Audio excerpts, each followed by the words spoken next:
Hello and welcome to the Run Testers. My name is Nick and this is our full review of the Puma Faststar 2.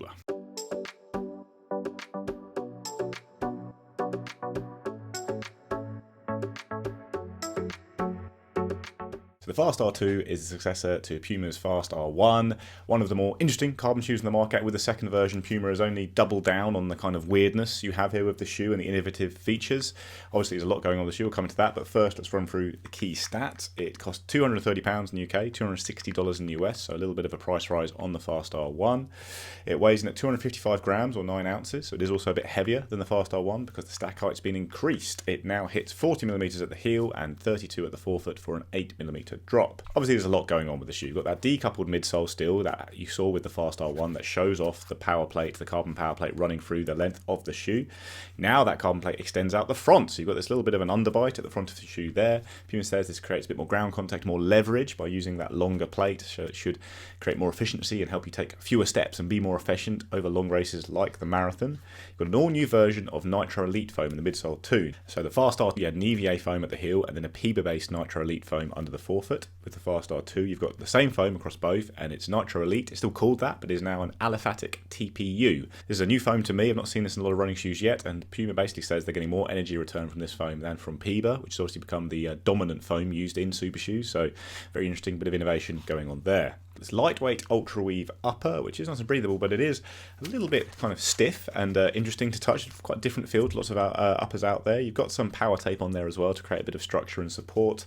And then this heel fin at the back is basically the external heel counter on the shoe, and also it's been designed to look a little bit cool as well. Bit of structure around there, but not a whole lot going on up top, as you expect with a racing shoe. They've tried to keep that nice and light. Got these pull tabs here to help you get it on as well, because it is quite a tight opening to the shoe. And then you have a Puma Grip outsole, which is always a great feature on Puma shoes. You get really good grip from this, even on a racing shoe like this. It's quite a thick layer of rubber actually, and the coverage in the forefoot is good, like hitting every bit of foam that's going to come into contact with the ground. And you've got those two little sections of rubber at the back to cover off the heel chunk of foam you have here.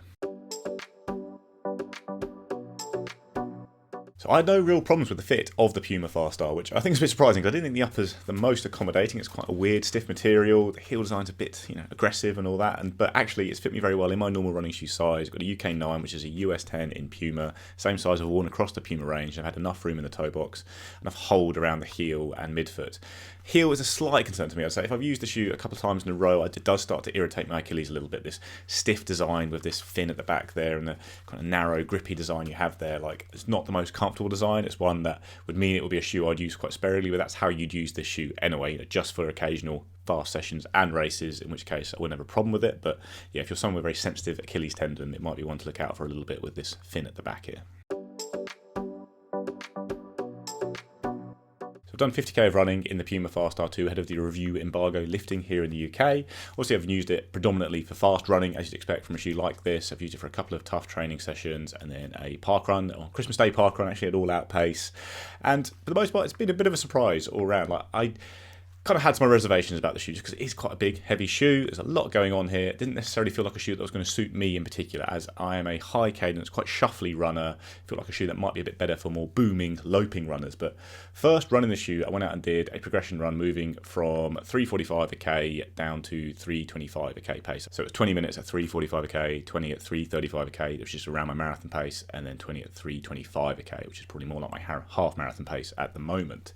And, I thought after a while the shoe would start to be a bit unwieldy, maybe a bit too big for me, but it felt fantastic for that run. It felt very cruisy, loads of power from this foam and plate design you have here in the midsole. So obviously you've got a new foam here, aliphatic TPU, new to me anyway, but you really don't think you're losing anything in terms of bounce compared to the PIBA foams you have on the market. It's maybe got a slightly firmer feel than some of those foams, but it's not uncomfortable, and you certainly get a big booming propulsive feel to the shoe running at those kind of paces.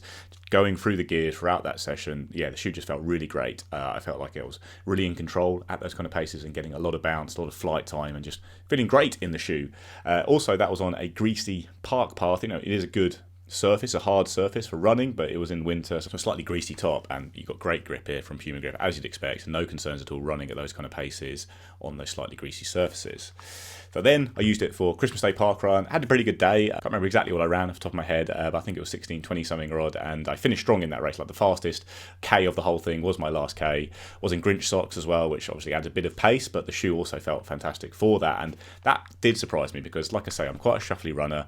Over a 5k, I'd have thought a lighter shoe would just suit me a lot better than this, and actually I felt very strong throughout. Felt I could run, it wasn't holding me back at all, could run any pace I wanted to and then kick on hard in that final K, and it's really been the story of the shoe. Like, it has been a bit of a surprise. Like, it's not a shoe I necessarily feel like I'm desperate to pull on, that's going to feel great when I do put it on, but then when I go and run fast in it, it feels fantastic. Did another session where I did, I think, 10 times 2-minute reps. And again, the pace I was getting knocking out of the shoe was a lot higher than I necessarily expect than I would normally run in that kind of a session, just going down towards, well, a sub 310 per K pace throughout every 2-minute rep. And again, feeling very strong, very in control, loads of booming bounce.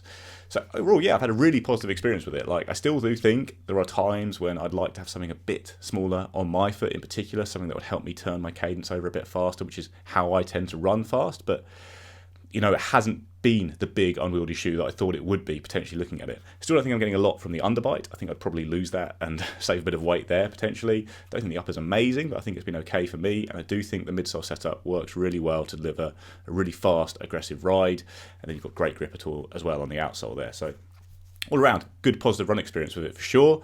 Question more is how it sits compared to other carbon shoes, and this is where I think this design will struggle a little bit because it is a bit more outlandish than other shoes. It's a bit heavier. I do think you're getting really good bounce from other shoes as well, but certainly my run experience was a positive one in the Puma Fast R2.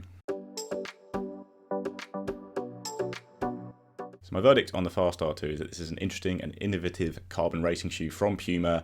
Do think it's the best carbon shoe they've made in terms of just sheer pace and propulsion. Like, I used to prefer the Deviate Nitro Elite range, and I still think the lightweight, quite simple design of those shoes will appeal to lots of runners. But if you are putting a lot of pace into this shoe, you get a lot back from it. And I do think over a marathon distance, you're certainly going to get a more propulsive, energetic ride from this than you get from Puma's other racers. I do think it will stand up well against the best marathon racing shoes on the market as well. Wouldn't be unhappy going into a marathon in this shoe compared to any of the others. I think you're going to get a very fast and efficient ride out of it.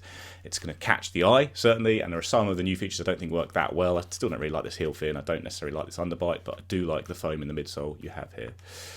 Problem is, there are loads of great shoes on the market right now, and fantastic shoes, and for me, as much as I like this shoe, I would still be picking up other shoes ahead of it. Nike Alphafly 3 is the really obvious one to pick for me, like when it is available again. Obviously, it's a little bit more expensive, especially in the UK, but you are getting a fantastic propulsive ride that matches the kind of propulsion you're getting from this shoe in a much more lightweight design that has a bit more of a connected ride and feels a bit more smoother and tips you forward a bit more aggressively, and then you get a bit more bounce from the forefoot of that shoe with the Air Zoom pods.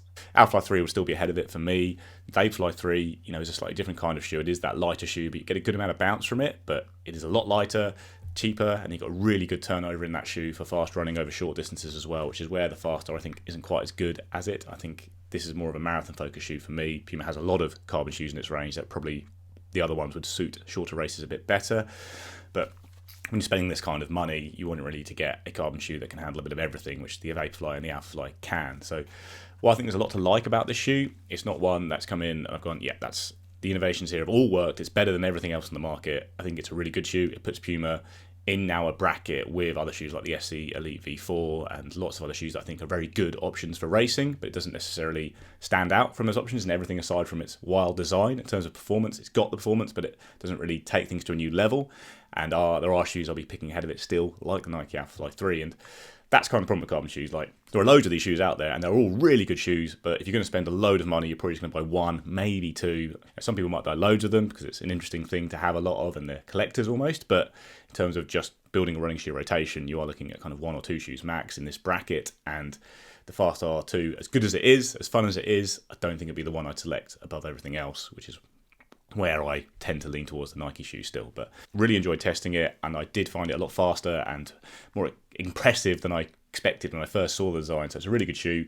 Exciting things to come from Puma. Really interesting to see how this foam is used in other shoes. Really interesting to see what happens with the Deviate Nitro Elite line with the next version, if they push that up to a 40mm stack art as well, because I do think that's a really good accessible carbon shoe with a quite a natural ride that is still lightning fast. But Fast R2 is not that. It's not a natural shoe. It's got a weird ride. It feels a bit disconnected and clunky, but when you start running fast, it feels fantastic. If you want to pick it up, you'll have a good time in it, but it wouldn't be my top pick for a carbon racer just now.